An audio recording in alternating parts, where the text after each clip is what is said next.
Hello, twisted humans. Do you find yourself wanting to know more about the latest murder, conspiracy, cult, or haunting? Then this is the podcast for you. I'm Alicia. And I'm Sierra, and this is Twisted and Uncorked. Hello and welcome to episode 96. Holy shit balls. So many episodes of this Twisted and Uncorked podcast. It's my episode, so that's exciting.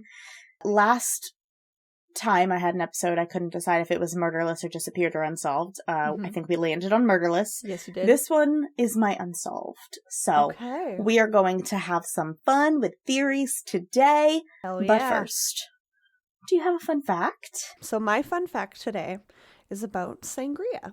Since it's your episode, we need to know where sangria started from. And It has roots in ancient Roman times when alcohols, such as wine, were added to poor quality water to kill off any bacteria. And soon people began to add herbs, spices, even some fresh fruits to disguise the taste of the wine, which usually wasn't very good. And thus became sangria. They were just trying to choke down their shitty water. Is sangria the real truth behind Jesus turning water into wine? What? Maybe. Mind blown. Well, that's kind of what we do with shitty wine. We put stuff in it. Yeah, that's It makes true. sangria to make it taste good and use it. So, because it's a week old at that point. So people have just been doing it for hundreds of years. Yep. My fun fact today is sort of related, I guess. It's about fruit. Oh. I know that we all know, that tomatoes are fruits instead of vegetables, right? Yes. But did you know... It really doesn't make sense, but yes. I'm about to make it make sense. Oh, okay. Did you know that all fruits are in fact vegetables? Basically, a vegetable is any edible part of any plant, or a plant that is specifically grown for the purpose of eating. There are root vegetables like carrots, leafy vegetables like spinach, tuber vegetables like potatoes, flowers like broccoli, the stalk is celery. These are all parts of plants that are edible that we grow specifically for eating that part. Like, we don't grow carrots to look at the pretty leafy grass that pops out of the ground. We grow it to eat the root. Mm-hmm. And we don't grow tomatoes to see their pretty flowers that bloom. We grow them to eat the tomato. Well, the fruit is just another part of the plant that we eat. It's the part that is referred to as the ovary of the plant because it is capable of reproducing and it has seeds. It is fruiting. Huh. So yes, a tomato is a fruit. So are peppers, olives, avocado, zucchini, pumpkins, eggplants. All of this is fruit because they have seeds. Huh. But they, along with apples, oranges, blueberries, and pineapples, are also vegetables. Because they don't... Well, they have tiny seeds. Don't blueberries have tiny little seeds? Yes, but every fruit is a vegetable, is what I'm saying. Yes. Even if it has seeds, it's a vegetable. This is philosophical. Every and I'm plant, having a hard time. every plant you eat is a vegetable. But certain vegetables fruit seeds, so they're called fruits. I see. Okay. Well, my brain and everything I know is wrong now. Also, peanuts are a fruit, and then thus also a vegetable. So this is why vegetarians also eat fruits, but fruitarians do not eat leafy root or tuber vegetables. They only eat fruits. Most marketing today just designates savory plants as vegetables and sweet plants as fruits, instead of the actual scientific meanings. But all of it is vegetables, all right? Huh. So if you say that a tomato is a vegetable and someone corrects you, you tell them, all fruits are vegetables, you asshole. You play episode 96 of Twisted and Uncorked in their face and tell them they're wrong. Yes. Wow. All fruits are vegetables. Love it. I love it too. I stand by it. I'm going to start telling people this. I have been telling Jesse this, and I keep getting it confused. I'm like, are all vegetables fruits, or are all fruits vegetables? I'm so confused. So I had to look it up, and I was like, if I teach about it, I'll remember it. All fruits are vegetables. They say you remember 10% more when you teach somebody, so. Exactly. Hence why I used to teach all of my dogs the homework that I was studying that night for a test the next day. Yeah, and hence why we tell you all these fun facts. So even your friends who don't listen to podcasts, you can teach them about it. Right? Or you can weird them out in a conversation where you're like, hey, did you know that this and this and this? And they'll be like, what? What? Mm-hmm. This is what we do to people in public. So we needed a platform for our fun facts. You're welcome. Exactly. And speaking of fun facts, and my fun fact, sangria. Sierra's been wanting to do this one for a while. There are many, many names of... It's mulled wine, okay? Yeah. It's mulled, it's hot, it's... You said it. Also known as... Maybe? No, it starts with a G. Hang on. The German word for it is pronounced... Glühwein. Glühwein. Glühwein. In English, this is often pronounced as Glühwein. Glühwein, because the glühweins. Glühwein. I love that man's voice. What? Okay. Yeah, so that's how it's pronounced in German. There's a whole website, mulled wine, also known as Glühwein, Vino Caliente, Glüg, Vin Brûlé. I'm not even going to try to pronounce that. I don't know why there's a J in there. Vinschad, Candola, Vinho Quente, or, many other things. It's warm wine. You're going to have to share that wine, with me for the post. Warm spiced wine. It's the same, it's the page that has the recipe on it. Okay. Yeah. But anyway, it is red wine that was heated. We add spices to it like cinnamon, star anise, cloves. I used apple brandy, but an orange liqueur is also used. And then oranges themselves it's all in there in a pot together. You get it really hot, but not simmering, because if it starts to bubble, then it takes out the alcohol content. Mm-hmm. So you don't want it to bubble. Right before it bubbles, warm it up. That's when you take it off. Mm-hmm. Mine is like room temperature at this point, but that's fine. It's still delicious. Same. It's delicious. And my mug is still warm, so that's what I care about. Oh, I didn't put mine in a mug. That would have been smart. Well, most people don't, because it's prettier if you don't. That you gave me, because I figured it was such a thick glass that it could withstand the warmth. Well, I put it in this one that you gave me, so it's perfect. Cheers. Oh, no, it's really good. It's like so wintry and like cozy, and I could sit by a fire with a book and read this all night.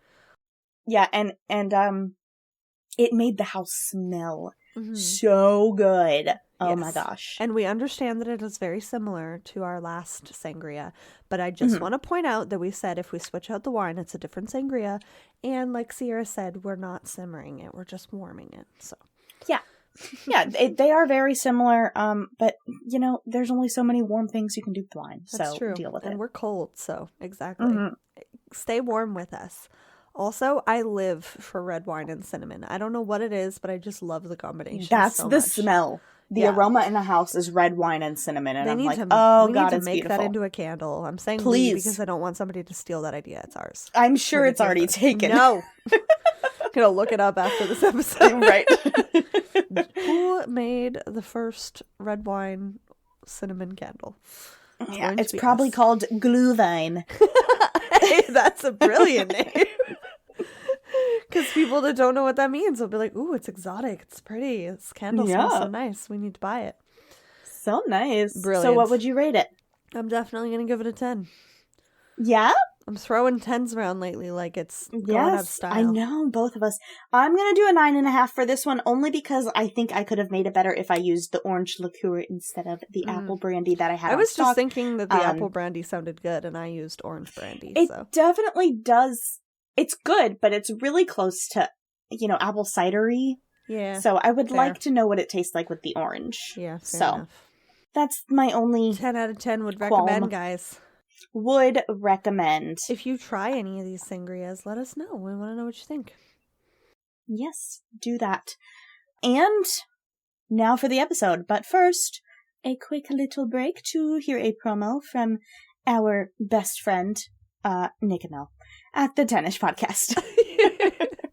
Are you ready? No, I'm scared. You ready for an unsolved episode? No, I'm scared. But yes, exciting. I am ready. I'm excited. Okay.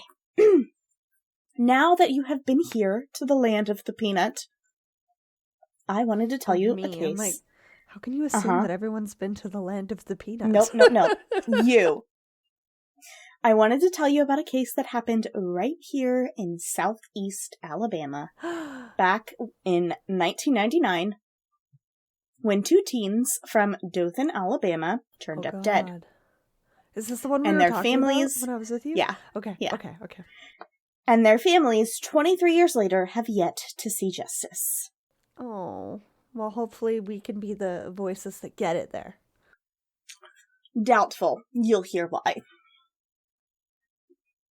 At around 8 a.m. on August 1st, 1999, a mother called Dothan Police Department to report her daughter missing.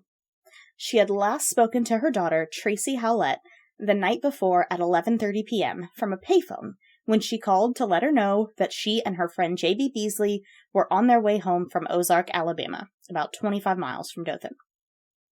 Tracie and J.B., both 17 years old, had been out that night. After getting off work, the 2 best friends got into J.B.'s car and headed out to a field party in Headland, Alabama, 10 miles away, around 10 p.m. Headland is where we went to Corn Dodgers, by the way. Okay. Mm-hmm.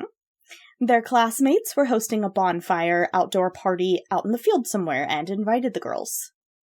They weren't super interested in going out, but it was JB's birthday, July 31st. So the friends talked the girls into coming, say it would be like a birthday celebration. It wasn't a birthday party per se, but it was a party and it was her birthday. I would just like to go on record to say that nothing good ever happens at a field party.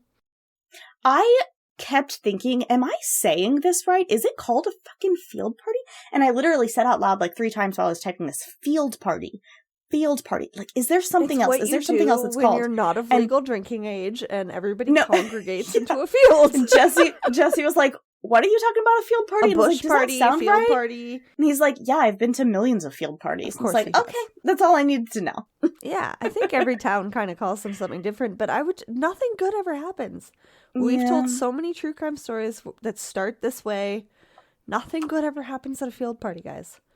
If you're not drinking in a safe space, don't do it at all, okay? God. It's my PSA for 2023. Yeah, that's the true crime brain talking, but the fun in me talking says, who fucking cares? Memories are made in field parties, okay? Yeah, don't get me wrong. Now, like, camping is basically a field party. Yeah. Just always be in a field party that has service. And with now that cell people phones that exist. You know and trust. Cell phones didn't exist back then. That's true. The issue. That's true. Speaking of, being that the party was in a field, it was not very easy to find. Sure, they had directions, but there were no smartphones in 1999, so they couldn't just pull up Google Maps and drop a pin. The girls made it to Headland at some point in the night, probably about 20 minutes later, because that's how far it is from Dothan. Yeah. And we only know that they made it to Headland because they stopped at a gas station payphone to call a friend and ask for more detailed directions. Then they started driving again. But somehow they ended up in Ozark. Maybe by accident, or maybe they decided to go there instead. No one knows. You and I never went to Ozark, but we did go to Enterprise, which is where the haunted hotel was. Yes. And the best way I can describe it without a map for those listening is if you're in Dothan, say you're in Dothan, Enterprise is, about an hour, a little less than an hour to the left. Ozark is halfway to Enterprise, but more north. Okay. Just like as north as Headland is. Okay. But Headland is to the right. Gotcha. So if Dothan is the bottom point of an upside down triangle, Headland is the top right point, and bottom point, top right point, and Ozark, which is where they ended up, is the top left point. I think you explained that brilliantly. So they came here. They started at the bottom. They went up to the right and somehow ended all the way over to the left. Yeah, that doesn't make sense. Yeah. It's not car efficient. Yeah. According to security camera footage, Tracie and JB pulled into a gas station in Ozark at about 11:30 p.m. The gas station had closed at 11 p.m., but there was another car there as well. A woman and her daughter had stopped at the gas station for a soda, but found it closed. This woman would later come forward to tell police that she spoke to JB, who asked her for directions back to Dothan. The woman also saw another girl, presumably Tracie, on the payphone. This is the call that Tracie made to her mother, letting her know that they never made it to the party. They couldn't find the place. Somehow they ended up in Ozark, and now they were getting directions back home to Dothan.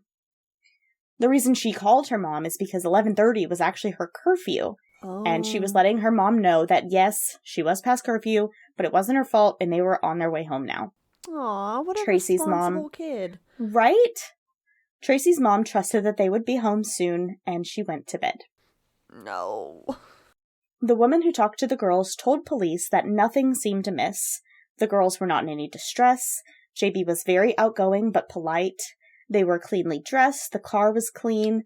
She saw them leave the gas station parking lot in their car, turning right, headed in the direction she told them would get them to Dothan. But the girls never made it back home. When Tracie's mom called the police on the morning of August 1st because Tracie wasn't home, the police said they would send some units in the area between Ozark and Dothan to see if anyone was having car issues on the side of the road. Maybe the girls got a flat tire or something. But at about the exact same time, the Ozark Police Department came across a vehicle pulled off on the side of a roadway.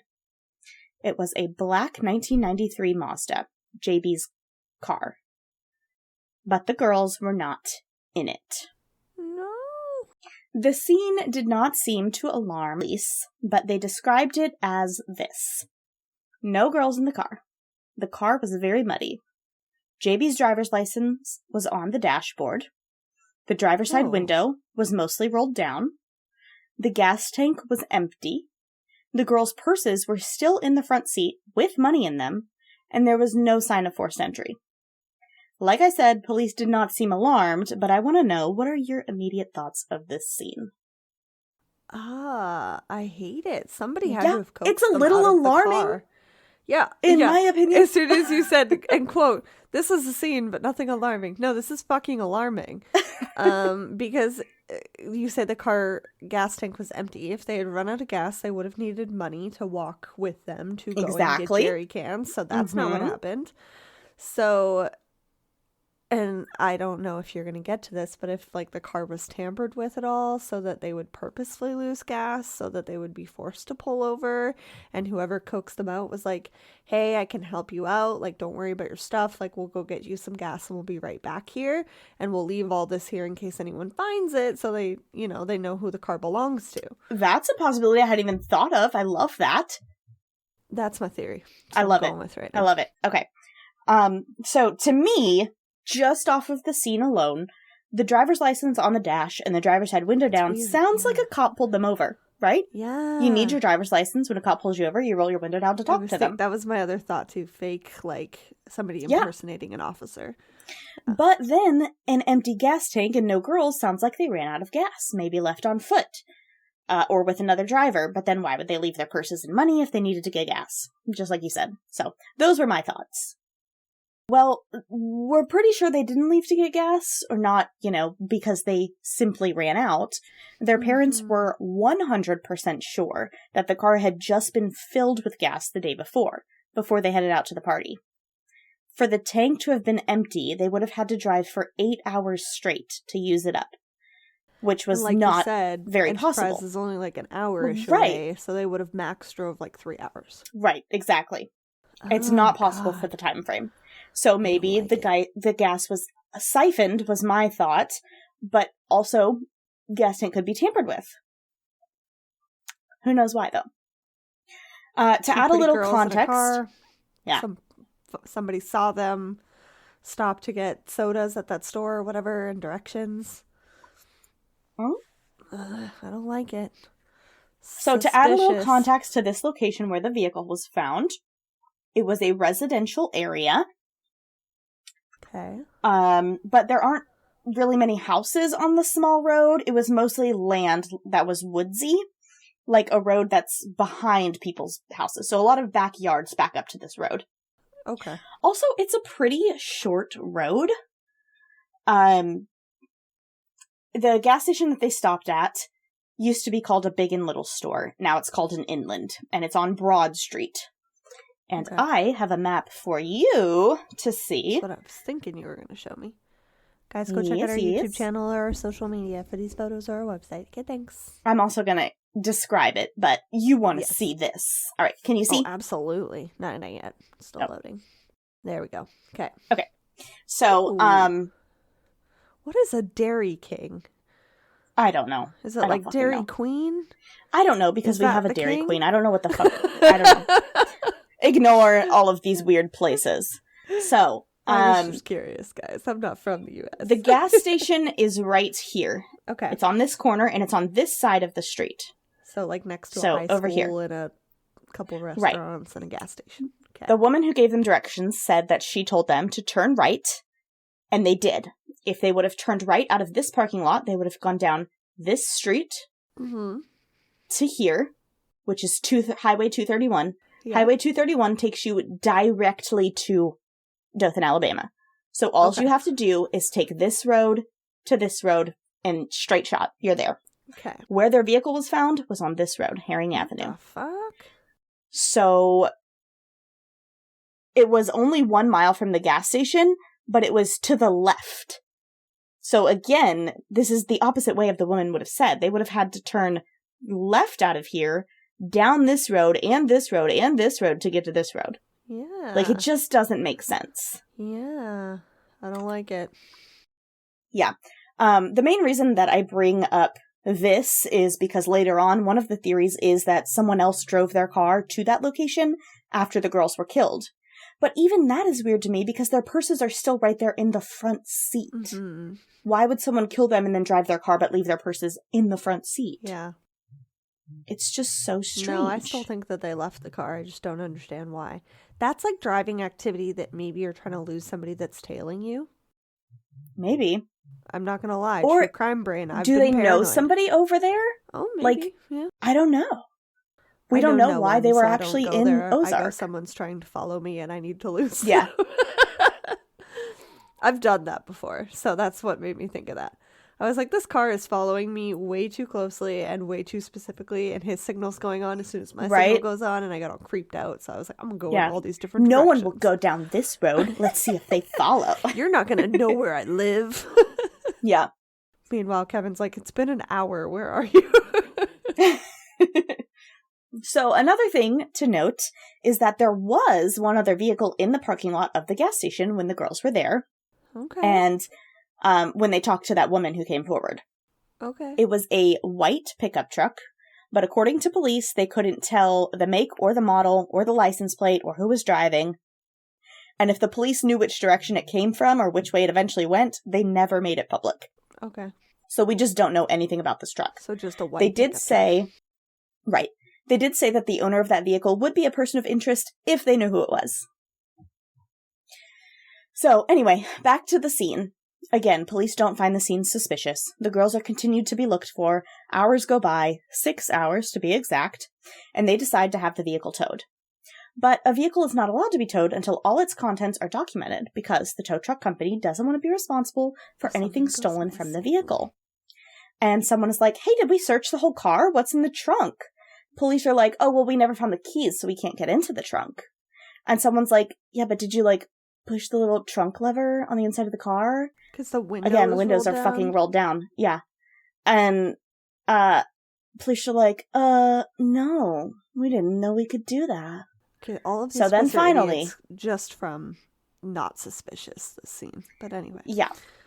Finally, 6 hours after finding the car, they pop the trunk. No. And guess what they find? No. Blood? The bodies of both of the girls.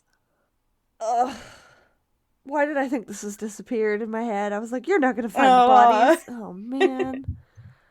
Oh, that sucks. J.B. Beasley was said to have a smile that would light up a room. She was a humble girl, but was good at anything she tried to do. She had an underlying passion for dance, according to one of her sisters, but her home life was not perfect by any means. Her mother had a hard time keeping custody of JB and her 3 sisters because she found herself in trouble with addiction and with the law. But despite it all, her sisters remember that she always had a positive outlook on life. She made the best of every situation and reminded them to always stay positive and make their own happiness. Quote, "The most important thing I learned from her was to never be unhappy. Despite some of the negative things we grew up with, JB always showed us the positive in it. She made sure we were always having fun." End quote. This is said by Jo Beth, one of JB's little sisters. Okay, I'm not crying. You're crying. Right? Fuck.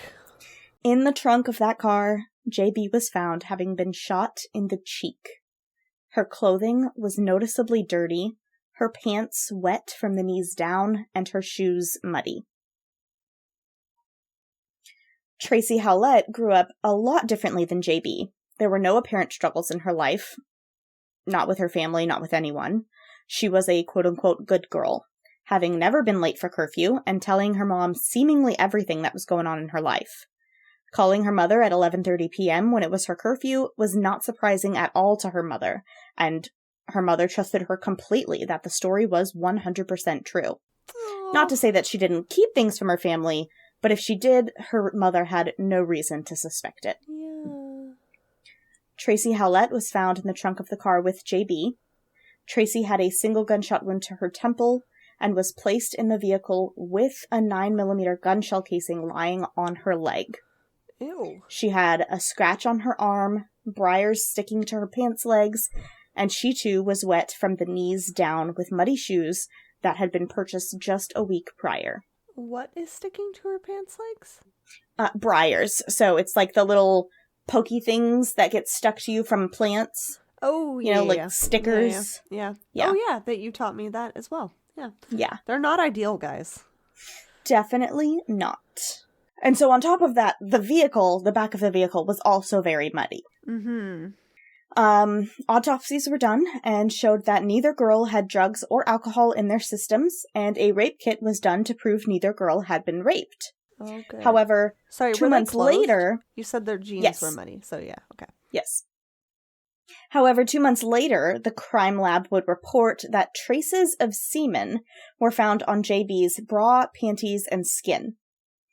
The only other evidence was a partial palm print on the trunk of the vehicle. For a long time, police could not figure out what had happened or what the motive may have been for killing the 2 girls.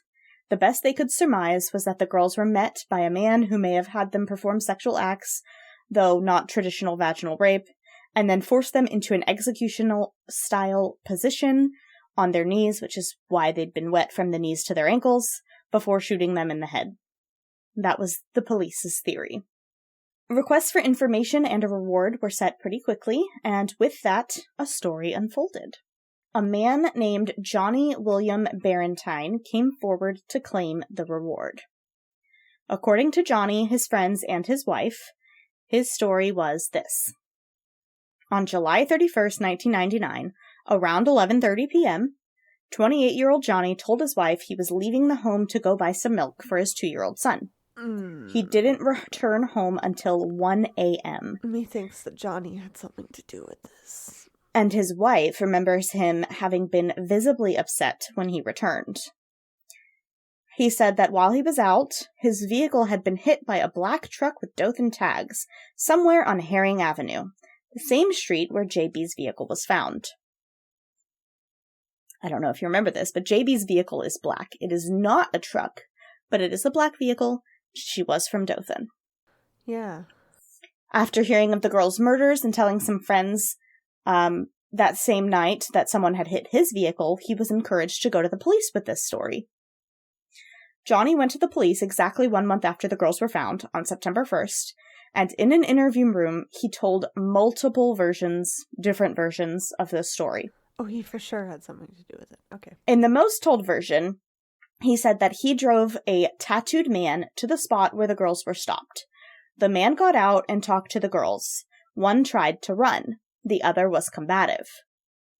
Johnny saw the man put the girls in the trunk, heard 2 gunshots, and then the man got back in his vehicle and he drove them home. The man, he said, was his neighbor. Johnny and this supposed neighbor only lived 0.8 miles from where the girls' vehicles were found. But with Johnny's story changing so often, the neighbor he accused having an alibi, and neither Johnny's nor the neighbor's DNA matching the semen on JB's body, Johnny eventually recanted everything and stated he just wanted the reward money. He had no idea what had actually happened to the girls. However, police did mention that Johnny was able to accurately describe what the girls were wearing. See, that part bothers me. He knew what they were wearing, for one. The other part that bothers me is he says that one of the girls tried to run. Only one of the girls had briars on her. And the other one was combative. The one that wasn't combative was shot in the cheek, whereas she was probably trying to be shot in the temple. Yeah. They missed if she moved. Yeah. Bugs me. I don't like it. But the DNA didn't match, so police are like, nope, on to the next one. In the end, no mention of sexual assault was described, and the admission was recanted, so police had nothing to hold Johnny on. The case went cold for many years. Other suspects included a man from Michigan who was at a party near where the girls were found. He was questioned multiple times, was said to have suspicious statements, and couldn't account for 3 hours of that night. But his DNA didn't match the semen on JB. Is it Another possible that she had a boyfriend that semen belonged to? Thank you. Can you stop? I mean, it doesn't take a fucking semen? detective. It doesn't take a detective, okay? Sorry, I didn't mean to interrupt you. No, that is the main point I'm trying to make. Another man, a man from Mississippi, was wanted for drug possession in Ozark. He had allegedly been in Ozark the night of the murder and left 2 days later back to Mississippi. He was extradited back to Ozark for his drug possession. His DNA was taken, and it also did not match that of the semen found on JB, so he was written off too. And finally, the white truck at the gas station. According to the video, the truck was at a gas pump for a little while that night. Even though the gas station was closed, the pumps were still opened, and he or she or they could have been getting gas. But when the records were pulled, no card purchase was recorded at that pump, and there was no video evidence of someone getting out at the gas pump. So why did this person just sit at the pump in their vehicle? Again, that person has never been identified. Or following or something. So the case was on an episode of the original Unsolved Mysteries, and it was talked about in a few other local sources and TV shows. I did not watch this episode. I probably could have. I just didn't. I've heard enough about it being around here. Yeah. But eventually, in 2015, someone else came forward. Rena Crum, described as being at some point a reserve or an auxiliary police officer. Not exactly sure what she did, but she was somehow connected to the police department in Ozark. Okay. She went to a known local blogger with information saying that she could no longer live with what she knew. What? What did she know? She told blogger John Carroll that an Ozark police officer was responsible for the crime and that the other officers in the Ozark Police Department helped cover it up.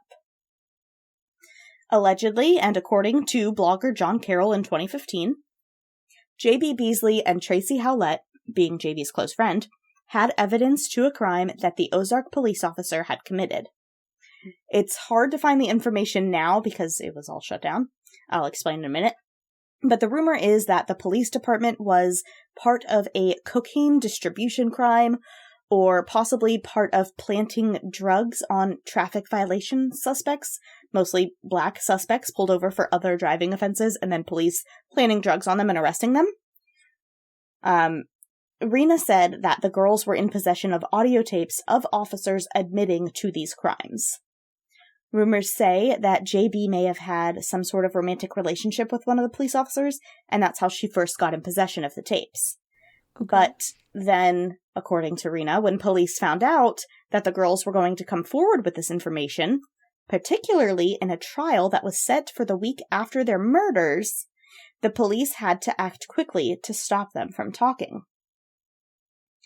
Allegedly, Tracie's home was broken into the week before the murders as well, but the only room that was ransacked or had anything taken from it was Tracie's bedroom. Stop. A 17-year-old's bedroom. That's gross. All of this information is hearsay from Rena Crum to John Carroll and then spread throughout the internet because less than a year after he posted the information publicly on his blog, the Ozark Police Department sued John Carroll for slander and the blog was shut down. Again, the case went cold. The specific police officer that Rena Crum pointed the finger at has since retired and then died. So, he is no longer alive to even question. Sorry, and then there was another photo of update. Them. They're adorable. Oh my god, this is, I know. Heartbreaking. They're little bobs. I can't. Yes! Oh, such besties. This is horrible. So then there was another update on the case. Okay. In 2019, after hearing news about familial DNA being discovered in the Golden State Killer case and naming Joseph James D'Angelo as a serial killer, the Ozark Police Department decided to use what was left of the trace DNA from JB's clothing to be put into the genealogy database. And they got a match. In 2019, Coley McCraney, a truck driver, bishop at a local church, and Navy veteran, was arrested and charged with the murders and sexual assault of the girls based on a DNA match. Okay. At the time of the murders, he would have been 26 years old. Ironically, just one day before the murders, on July 30th, 1999, Coley was sued by his ex-wife in a paternity case for child support. In that suit, he was ordered to provide DNA to prove or disprove paternity. He never submitted his DNA, instead just saying, "I know it's my kid, no big deal," and he paid the child support. A decision he would later come to regret. Not providing that DNA, at the time, sure makes him look guilty of more heinous crimes. Mm-hmm. Coley McCraney now... DNA in the system. Coley McCraney now awaits trial for the deaths of Tracie Hawlett and J.B. Beasley. His first trial was set to take place in 2020 until COVID happened and pushed it back. It was rescheduled for this past summer of 2022 in May, but there was an issue with summoning enough willing and able jurors who were unbiased to try the case. So it has been pushed again. I don't know if we're unbiased. Right. He has been in jail without bond since 2019, where he continues to plead his innocence. His lawyer reached out to Rena Crum to use her as a witness in his defense. However, she recanted all her previous statements, saying that everything she disclosed to that blogger John Carroll was a lie and she wants nothing to do with the case. Oh, shit. Even if she had agreed, prosecutors asked for a motion that she or any other witnesses that wanted to come forward about police involvement be excluded from the case against Coley McCraney, because those rumors have nothing to do with the case that they have against him and his DNA. That's where the case stands now. Okay. As far as some theories go, let me explain what other people think first. Okay. So one thing, there was a lake nearby, 1 mile from where they were found. Some people are like, maybe they went to Ozark voluntarily, and then to escape someone or something, they happened to run through a lake. And then this something caught up with them and then just put their bodies back in their own vehicle. Police involvement theory is also widely believed because of the window being rolled down, the driver's license on the dash. If not an actual police officer, then at least someone posing as a police officer. Many family members and friends said that JB would not have pulled off on the side of the road for just anyone. It would have had to be either a police officer or someone that she knew or thought was a police officer. Some people believe that there is no way that only one person could have gotten the better of the two of them. They were just teens, but there were two of them, and they would have put up a fight, so maybe there's more than one person involved. And finally, there are concerns that the semen found on JB may not have had anything to do with the murders. It was trace amounts. The rape kit done during the autopsy didn't show any signs of sexual assault. JB was only 17, but she was a vibrant girl. It is very possible that the semen was there because of a previous encounter that she was maybe she gave an having. Awesome blowjob. Exactly. Consensual. Nothing to do with her death, possibly. Yeah. she may have encountered Coley McCraney that day or any other day as a romantic partner. And how could he remember a random hookup from more than 20 years ago? Yeah. He would have been around the same age. Also, if the police were involved, who's to say that they didn't plant evidence or tamper with the sample? Even JB's own father isn't so sure that Coley McCraney could have been the one who killed the girls. He believes that the death of his daughter and her friends could not have been completed by a single person. He said that he believes in the justice system, but he will not be satisfied unless Coley McCraney is convicted by a jury without reasonable doubt. What's your theories? See, that's hard because, in my opinion, there's a lot of reasonable doubt here. There's question, so much reasonable doubt! Did they test his, have they gotten a sample of his DNA yet? And it does match the DNA that was found. Okay. Yes, so Second question, I believe... Did they do a partial palm print test on anyone? No one knows. Because even though it's a partial one, I've seen in, forensic files, they can match it up. Oh, yeah, if they have something to test against. All parts of your hand are unique. So all of these suspects that they had, they should have gotten their palm prints. I know it mentions the DNA, but I didn't know if they had gotten that. So that was another question. So the reason they found him is because they ran the DNA through the genealogy, 23andMe or something. Yeah. And I believe it was his nephew who was in the originally hit. And then they were like, oh, this matches the uncle, Coley McCraney. Was he in a relationship at the time of their He death? had just been divorced. Okay, so, I mean, it's possible he was sad and having a relationship with a underage girl.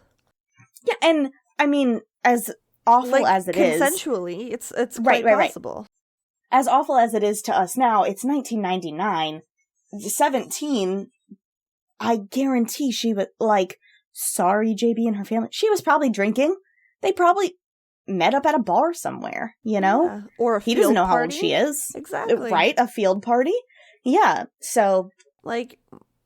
I mean, 1999, I was going to say, 17-year-olds today look older than Sierra and I, but that's, but 1999, they still looked pretty wholesome, but they had their makeup done, and so it's possible somebody thought they were older, or that they just didn't care. Yeah. Her family said she was an old soul, a mature, she was used to taking care of her family, so those people are... Right. Maybe the age part didn't bother him? I don't know. The biggest thing that I hate about this case... And so many people, no offense to anybody, I'm sure it happens to the best of us. I've done it before. I hate when someone is charged and immediately labeled as guilty. Yeah. Yes, you're charged, but you are innocent until proven guilty. That is the way America works. So he has not been convicted of anything. Yeah, so he was charged, but Johnny was also charged. So many people this long. Yes, he might not even be guilty. The bothersome part about it is that, so when the police officers were first accused by Rena Crum, and the blogger put it out there, and then the police department sued the blogger, and then the blogger had to take it down. There was an article written about the blogger who said, "Blogger cries racism." And they said this because... in the blog, he was saying that the reason that these police officers might want to kill the girls is because they were doing things like planting drugs on black people. And so whoever wrote this follow-up, Coley is black. He's the only person involved in all of this who happens to be black. And so what bothers me is I feel like this is just hypothetical. This is complete opinion. This is my own gut feeling. I feel like JB was probably involved with some white, rich fucking police officer dude. Knew that these police officers were framing black people, and then she had a relationship with a black man, Coley McCraney. They found out about it. They were like, oh, are you fucking kidding me? They're clearly racists. And she's like, you know what? I'm going to tell on you guys. You need to stop framing black people. And so they killed her for it. And they framed another black person. This is just my own speculation and theory, but it pisses me off. But that's that's a fiery theory. I like it. It is fiery. Because I didn't even know what ethnicity he was, and I was thinking that I liked the suspicions of police officers planting evidence because he had done something else in the past, right? And he's never had a record. Oh, he's never done anything. It was the other guy. Okay, at all. Yeah, no, Coley McCraney has 0 police record. The only thing he's ever been to Because I was going court to say for if they is were child mad support. that they didn't get him on something else, and Nope. they're just like, "Meh, I'm going to get you on." No, this that was then." the guy from Mississippi. Yeah. Okay. Yeah. Okay. This guy, Sorry. nothing at all. Oh, nothing. that's even worse. He's literally a bishop at a church. Like, he has been involved in the church. And, churches aren't that great. But this dude has nothing wrong in his life. Yeah. He's not doing anything. Okay. He's been a great person other than child support. So That's the racism? only thing. Definite possibility. I agree. Like it. And if the police had pulled them over and they had that evidence anyway, and they're just like, well, this is wrong, so we're just going to frame you for it, and we're racist pieces of shit anyway. Right. Because the other thing, though, for anyone else. How does Johnny know so much? Yeah, that's that what random I wanted to kid know. who went out for milk. Yeah, he was my number one suspect until we got here. It weirds me out that he knows so much, but maybe he knows a police officer? Or maybe he was heard that about person it? that was following them in the car? Yeah, I don't know. Maybe the police officers hired him to do some digging. I don't fucking know. I don't know. It's weird. Like, maybe he was out, he was going to get milk, he saw them, and he's like, I they're think cute, I just had a baby, I'm sad and stressed. I think if he had a white pickup truck, that would have been noted, you know? That's true. Because we don't know whose white pickup truck it was. Mm-hmm. I'm thinking the white pickup truck probably belonged to a police officer. I'm thinking so too. But then, like, the whole hit and run thing doesn't really make sense either, because their car didn't show any damage. No. That would have been noted as well. I think maybe the person who killed them hit him. For somebody pretending to be a police officer. Yeah. That's like or an actual police officer. Yeah. Pretending or actual. Because the driver's license being out is the weird part to me. That's like unless the person killed them, was like, who did I just kill? And then, like, toss it on the dash. But that's weird. I don't know. Yeah. And the other thing is the gas. I think that the gas being empty was someone's way of framing it like, oh, they must have gone to get gas. Oh. So it was like siphoned out or something. Yeah. And then the fact that the police didn't play. look in her trunk for 6 fucking hours. Yeah. That seems sketchy of police. Well, they already sucked based on nothing suspicious here. Well, but did they say were nothing suspicious because they sucked or or because they knew? I don't know. Oh, man, these episodes kill me. Because I have to listen to it again when I edit it. Well, I'm like, what happened? Yeah, I know. The crazy thing is the trial, hopefully, eventually, is coming up soon, and we'll know a little more. But, God, I find myself manifesting every day that he's found not guilty, because this is fucked. Yeah. So many people are like, DNA was found. Case closed. But we know, first of all, DNA is not always correct. No, exactly. DNA lies. I want to know about that palm print. She wasn't raped. Yeah. But it's like, on the one hand, it is possible that whoever pulled them over had them do something gross for them. Like a serial killer that we're going to be covering here soon had his victims do that. Right. But then on the other hand, it's like, both of them, though? Yeah, it would have been both. Two of them at once? Yeah. Like, one of them would have ran or bit it off or something, you know what I mean? Tried to fight back while it was happening. Yeah. How did one person get the better of two of them in a sexual situation? I don't understand. Yeah, that's true. And I was going to say, if it was like done on Tracie and JB being the one that got shot in the cheek that was being all feisty, then it's possible that she was the one, but she was the one found with the sperm on her, so. Exactly. Yeah. It's so weird. I don't know. This is crazy, and this happened so close to you. I know! Oh! My biggest thing is JB's dad, so far, does not believe it was Coley McCraney. Neither do I. Well, parents kind of have that, intuition, that, gut feeling that no one will ever understand. We've seen that in cases before where parents have been like, they're not guilty, and then they're found not guilty, and it's like, well, surprise, surprise, and then they find the person that did, and they're like immediately taken by that person. Right. And, I hate it. I hope that this isn't another racial injustice, because that'll make me really mad. I didn't even know. It kills me. I was going to ask, because Coley is such a unique name, but I was like, yeah, I hope that that's not the case. But then if he is guilty, then great, but another case of familial DNA being used for the better, but I'm not convinced. I think I'm not that convinced there's at too all. much reasonable doubt. I want to go to the trial. I do too. When it How do we become starts. jurors? But we're already biased. Well, they're not going to let us come. They're going to hear this yeah, they're episode and definitely be like, no. Exactly. They're definitely not going to let us be jurors, but you can view a trial. Like, you can. It's open to the public. As soon as I find out when they're going to actually hold it, I plan on being there. Stay tuned for an update, guys. Yeah.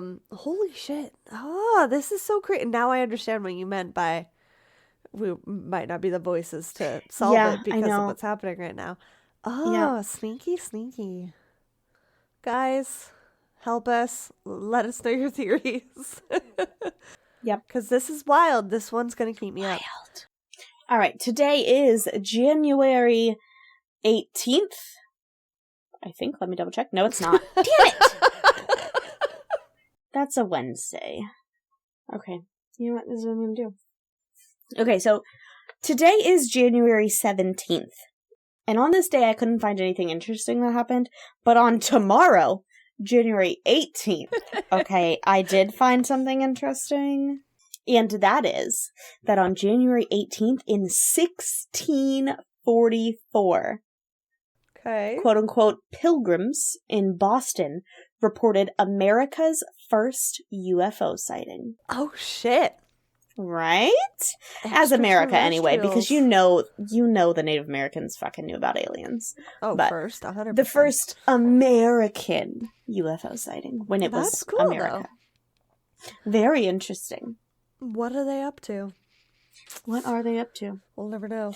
Well, also, it wasn't quite America yet. It was just colonized by Britain. So I just wanted to clarify. We know. It wasn't America until 1776. But in 1644, it was colonized, and they reported long fucking a UFO. Time ago. Like, I know. Ugh. How even was the government thinking that they could 1644? get along this long without us knowing that it was real? Right? How long were you going to try and hide it for? Not well. Crazy episode. Amazing episode. Let us know your guys' thoughts and theories, and we will see you guys next week for a brand new episode. And in the meantime, keep it twisted. Thank you for listening to Twisted and Uncorked podcast. Remember to leave a 5-star rating and review wherever you are listening now. It really is the best way to spread the word.